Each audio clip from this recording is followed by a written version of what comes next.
boa tarde. O trabalho desenvolvido pela Central Judicial do Idoso do Tribunal de Justiça do Distrito Federal e Territórios é reconhecido pelo Conselho Nacional de Justiça. Há 15 anos, essa central atua em diversas frentes, como na solução consensual de conflitos. O levantamento do órgão aponta que tem crescido o número de atendimentos e de acordos. Eu sou Rafaela Vivas e a Central do Idoso é apenas um dos destaques do dia. Vamos aos demais.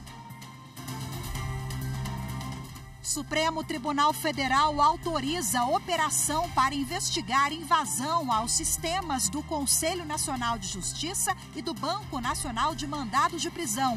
A Polícia Federal realizou busca em endereços ligados à deputada federal Carla Zambelli em Brasília e São Paulo.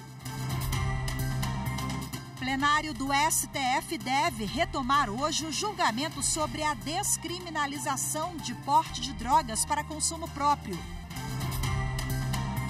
E ainda, em Minas Gerais, Justiça mantém prisão de homem suspeito de estuprar jovem deixada desacordada na rua, em Belo Horizonte.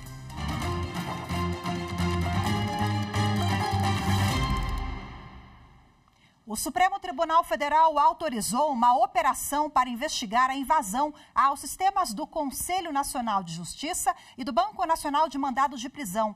Policiais federais realizaram buscas no gabinete da deputada federal Carla Zambelli, do Partido Liberal de São Paulo. Na manhã de hoje foram cumpridos 3 mandados de busca e apreensão e 1 de prisão preventiva no estado de São Paulo e 3 mandados de busca e apreensão no Distrito Federal. A Polícia Federal realizou busca em endereços ligados à deputada federal Carla Zambelli em Brasília e São Paulo. A ação da polícia é para investigar a invasão ao sistema do Conselho Nacional de Justiça entre os dias 4 e 6 de janeiro deste ano. Os invasores inseriram no sistema do CNJ e possivelmente de outros tribunais do país 11 alvarás de soltura e 1 mandado de prisão falso contra o ministro do Supremo Tribunal Federal, Alexandre de Moraes. Segundo as investigações, as inserções falsas ocorreram após a invasão ao sistema com o uso de credenciais falsas. O hacker Walter Delgatti Neto foi preso no interior de São Paulo. Essa foi a 3ª prisão de Delgatti Neto. Em junho, ele afirmou em depoimento à Polícia Federal que, apesar de medidas restritivas impostas pela Justiça, ele cuidava das redes sociais e do site de Carla Zambelli.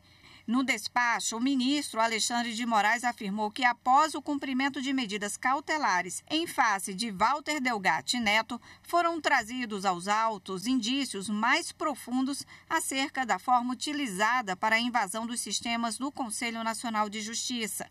E que, entretanto, há diversos fatos cujo esclarecimento depende de outras medidas investigativas, entre elas a suposta participação da deputada federal Carla Zambelli como mandante do crime, com o objetivo de atacar o sistema eleitoral brasileiro em razão de sua insatisfação com o resultado das eleições gerais de 2022. As investigações estavam no âmbito da Justiça Federal, mas por envolver a deputada que tem prerrogativa de foro, as ações passam a tramitar no STF. Os envolvidos são investigados pelos crimes de invasão de dispositivo informático e falsidade ideológica. Bom, em entrevista no fim da manhã, a deputada federal Carla Zambelli negou que tenha cometido irregularidades e afirmou que os pagamentos que foram feitos ao hacker Walter Delgatti Neto são referentes a serviços que ela contratou para o site dela. Bom, Zambelli também confirmou que se reuniu com o Delgatti Neto e com o então presidente Jair Bolsonaro no ano passado. Mas, segundo ela, Bolsonaro perguntou na ocasião se as urnas eletrônicas são confiáveis. E o hacker teria respondido que não. O ministro do Supremo Tribunal Federal, Luiz Fux, negou o direito de José Rainha, uma das lideranças da FNL, a Frente Nacional de Luta, Campo e Cidade, de faltar à Comissão Parlamentar de Inquérito do MST na Câmara dos Deputados. O ministro, no entanto, assegurou a ele o direito ao silêncio. A sessão está marcada para amanhã. Os detalhes você confere agora com Rossini Gomes. A decisão foi em resposta ao habeas corpus preventivo apresentado pela defesa de José Rainha ao STF. Rainha foi convocado como testemunha para esclarecer a atuação do MST e sanar questionamentos sobre possíveis cometimentos de crimes por parte dos integrantes da Frente Nacional de Lutas na invasão de terras. A defesa alegou que, apesar de ter sido convocado como testemunha, há evidências concretas de que o líder do Movimento dos Trabalhadores Rurais Sem Terra será ouvido como investigado. Por isso, pediu para garantir o direito de comparecimento facultativo à CPI, além de permanecer em silêncio e de ser acompanhado por um advogado. Ao analisar o caso, o ministro Luiz Fux atendeu em parte o pedido. Determinou que o líder do movimento deve comparecer à CPI, mas pode permanecer em silêncio sobre fatos que impliquem na autoincriminação, além de ser assistido por um advogado durante o depoimento.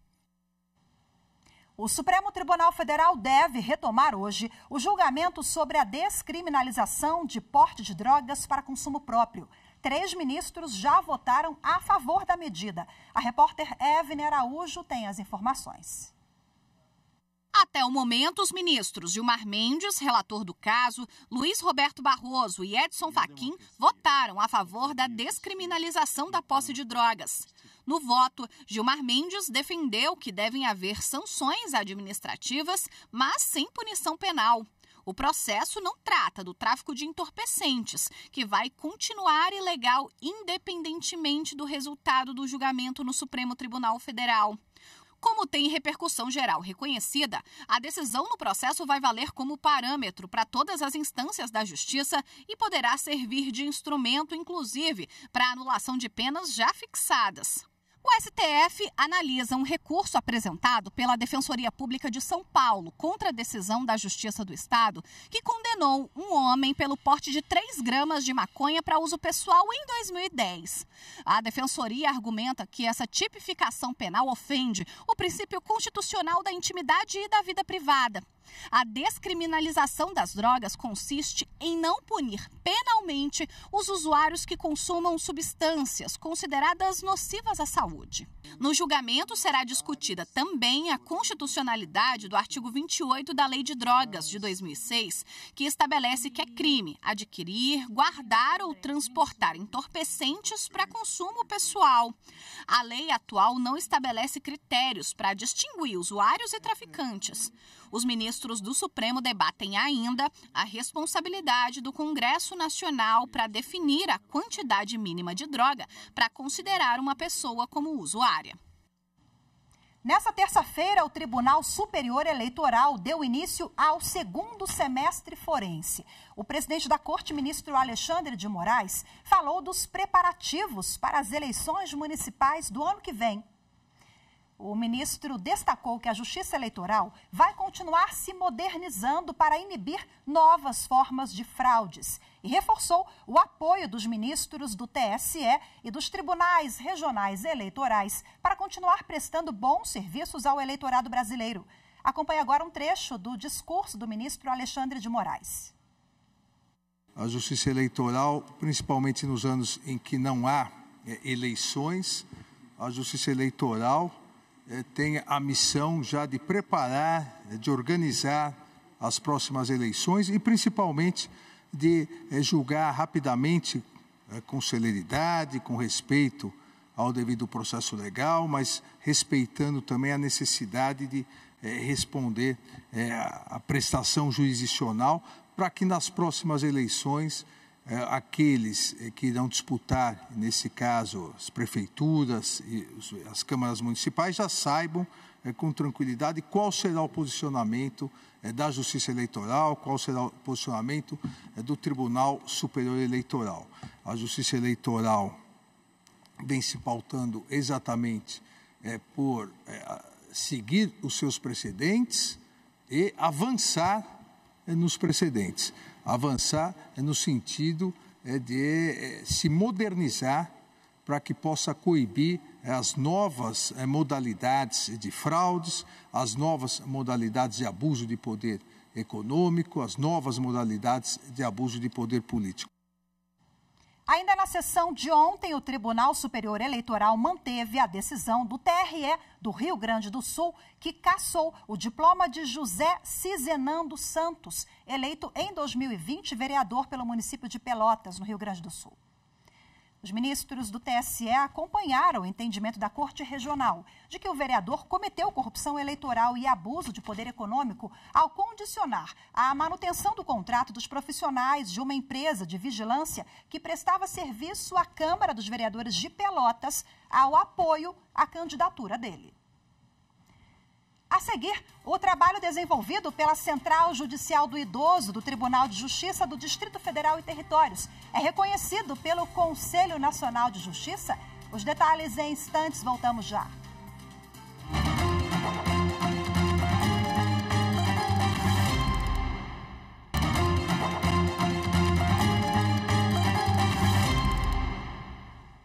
O trabalho desenvolvido pela Central Judicial do Idoso, iniciativa do Tribunal de Justiça do Distrito Federal e Territórios, em parceria com o Ministério Público e a Defensoria Pública do DF, é reconhecido pelo Conselho Nacional de Justiça. Levantamento mais recente da Central do Idoso aponta que tem crescido o número de atendimentos. Em 2018, foram 558, com taxa de acordos de 60%. Já em 2022, foram mais de 2.300, com 77% de acordos. Vamos acompanhar agora na reportagem de Amanda Mustafa. A atuação da Central Judicial do Idoso foi apresentada na 3ª edição do projeto Propagar, Inclusão, Acessibilidade, Justiça e Cidadania do Conselho Nacional de Justiça. Há 15 anos, a iniciativa encabeçada pelo TJDF é desenvolvida em parceria com o Ministério Público e a Defensoria Pública do DF e conta ainda com uma grande rede de proteção que envolve participantes do governo local e do governo federal. A central é destinada a pessoas com mais de 60 anos de idade que tenham seus direitos ameaçados ou violados e que necessitem de orientação e atendimento da Justiça. O objetivo é dar acolhimento ao idoso e buscar a desjudicialização com a solução consensual de conflitos, com sessões de mediação. O Brasil está envelhecendo e a população idosa tem demandado cada vez mais no judiciário e tem se submetido a relações sociais que precisam de uma atenção especial no campo da realização de políticas públicas. Então, a importância de se preservar a autonomia e a dignidade da pessoa idosa é a mesma de se preservar a condição do próprio ser humano. E o país tem legislação suficiente para fazer com que a pessoa idosa se sinta protegida. De janeiro a junho deste ano, o Disque 100, ouvidoria do Ministério dos Direitos Humanos e Cidadania, recebeu mais de 47 mil denúncias de violência cometida contra pessoas idosas, que apontam para cerca de 282 mil violações de direitos, como violência física, psicológica, negligência e exploração financeira ou material. Cada denúncia pode ter mais de um tipo de violação de direitos.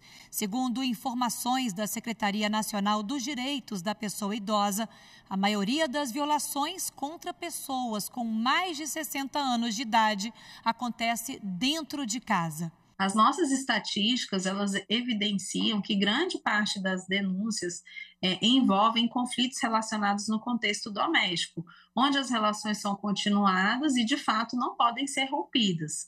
Justamente por isso, a partir de 2014, nós iniciamos um processo de mediação na Central, fazendo com que todas as pessoas envolvidas no cuidar, no relacionar, na gestão dos recursos da pessoa idosa, possam se autorresponsabilizar e buscar, então, soluções consensuais que, de fato, tenham condições de serem cumpridas.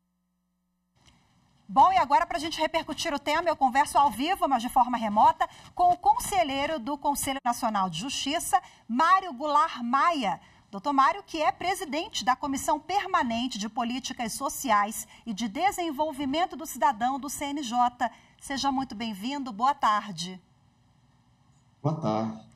Conselheiro, essa prática que foi premiada, reconhecida pelo CNJ, foi feita por meio do projeto Propagar. Eu queria que o senhor explicasse para a gente que projeto é esse do Conselho Nacional de Justiça, que em linhas gerais visa propagar e dar visibilidade a boas iniciativas de todo o país, não é isso? Conta para a gente.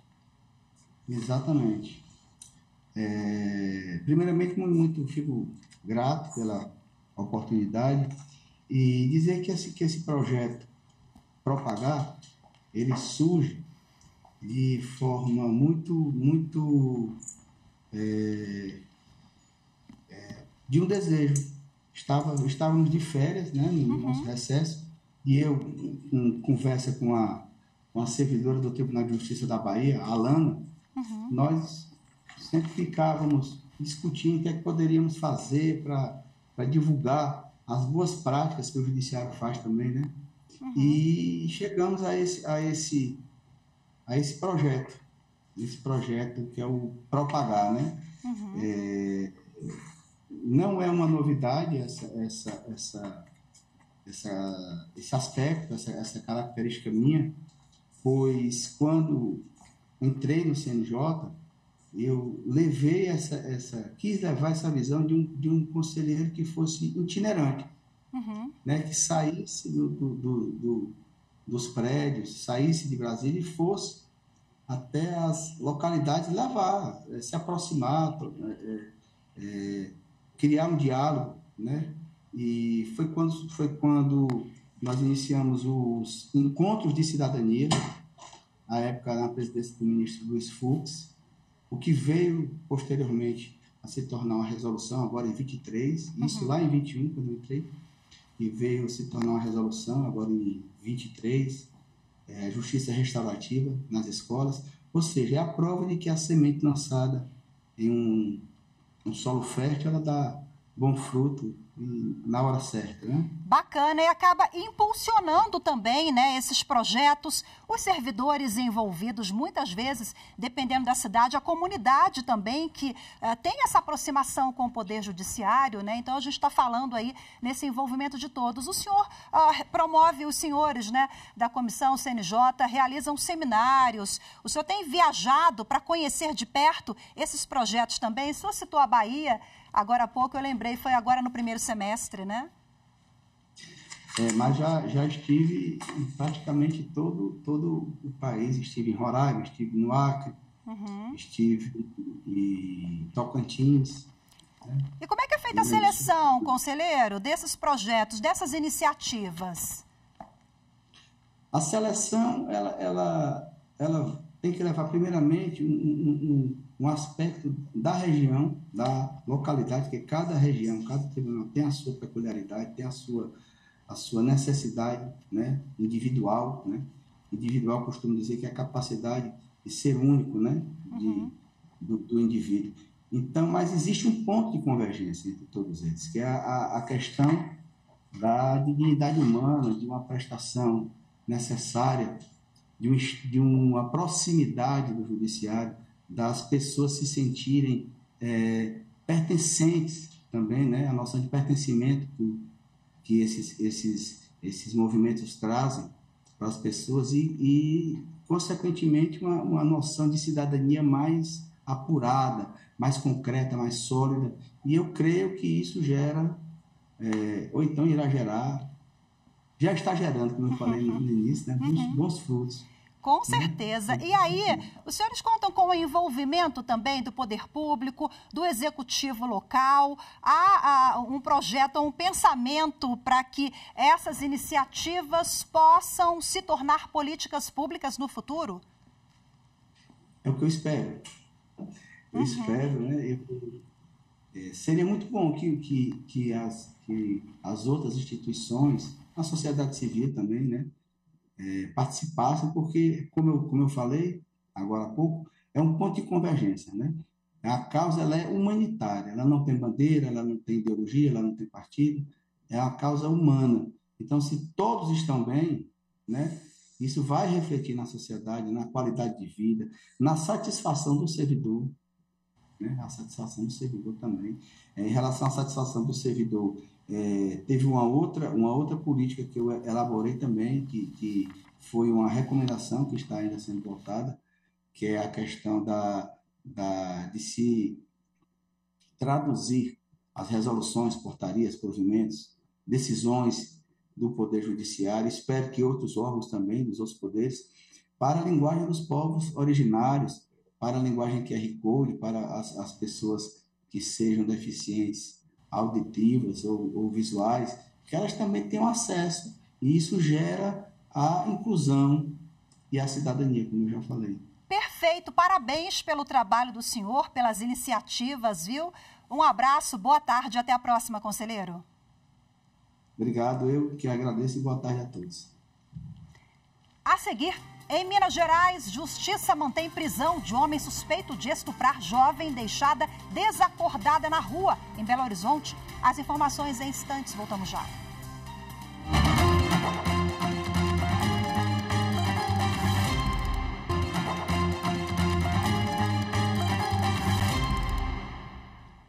O homem de 47 anos, suspeito de ter estuprado uma jovem desacordada no meio da rua, vai continuar preso. O caso ocorreu no último domingo em Belo Horizonte, Minas Gerais. A decisão pela prisão preventiva foi tomada em audiência de custódia. Os detalhes com Evne Araújo.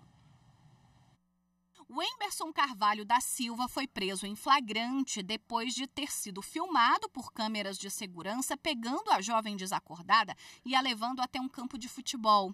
A garota, de 22 anos, foi encontrada 3 horas depois com indícios de estupro. Com a prisão preventiva sem tempo determinado, o homem deve continuar sob custódia da Justiça até o fim das investigações. A juíza que realizou a audiência também determinou que o caso corra em segredo de justiça. No último domingo, a vítima embriagada foi colocada por um amigo dentro de um carro de aplicativo, depois de ter participado de um show de pagode. Ela foi deixada pelo motorista desacordada na porta do prédio onde mora. O suspeito a encontrou minutos depois e levou a jovem carregada no ombro até o local onde o crime teria ocorrido. Quando encontrada, a garota foi atendida por uma equipe do SAMU, levada até um hospital da cidade e passou por exames que constataram o estupro. O Tribunal de Justiça em Barcelona, na Espanha, indiciou nesta quarta-feira o ex-lateral da seleção brasileira, Daniel Alves. Ele é acusado de ter cometido agressão sexual a uma mulher que na época tinha 23 anos. O caso teria acontecido em uma boate na capital da Catalunha em dezembro de 2022. Daniel Alves está preso desde janeiro, sem direito à fiança. Aqui no Brasil, o Superior Tribunal de Justiça deve analisar hoje um recurso do ex-jogador Robinho. Ele foi condenado na Itália a 9 anos de prisão por estuprar uma moça em 2013. O STJ vai decidir sobre o pedido da defesa de Robinho para ter acesso à tradução do processo que condenou o ex-atleta na Itália. A Justiça da Itália pede que o réu cumpra a pena no Brasil, já que não pode ser extraditado. A Justiça Federal em Tabatinga, no Amazonas, determinou prazo para a apresentação das alegações finais da ação penal contra os 3 homens denunciados pela morte do indigenista brasileiro Bruno Pereira e do jornalista britânico Dom Phillips. As informações com Pedro Canguçu.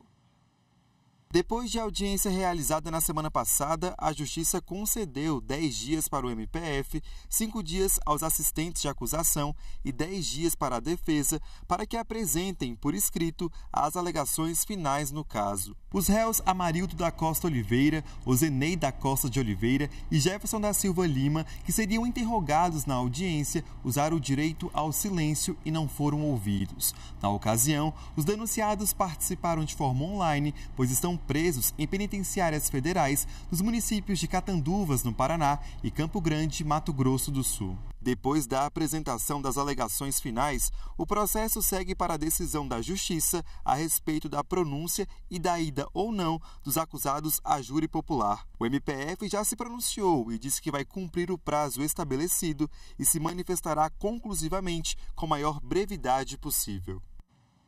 A Justiça de Alagoas deve analisar nos próximos dias mais de 600 processos penais. A ação faz parte do mutirão carcerário, como explica o repórter André Risco.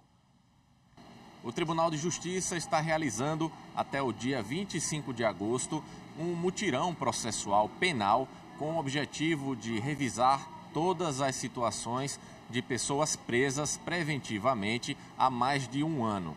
O juiz auxiliar da presidência, João Paulo Martins, explica quais os tipos de processos que deverão ser revisados. Nós vamos analisar todas as prisões provisórias com mais de um ano de duração, né? Ou seja, os presos preventivos há mais de um ano, bem como aqueles processos em que o custodiado preventivo ele é responsável por filhos com alguma deficiência, bem como gestantes e lactantes.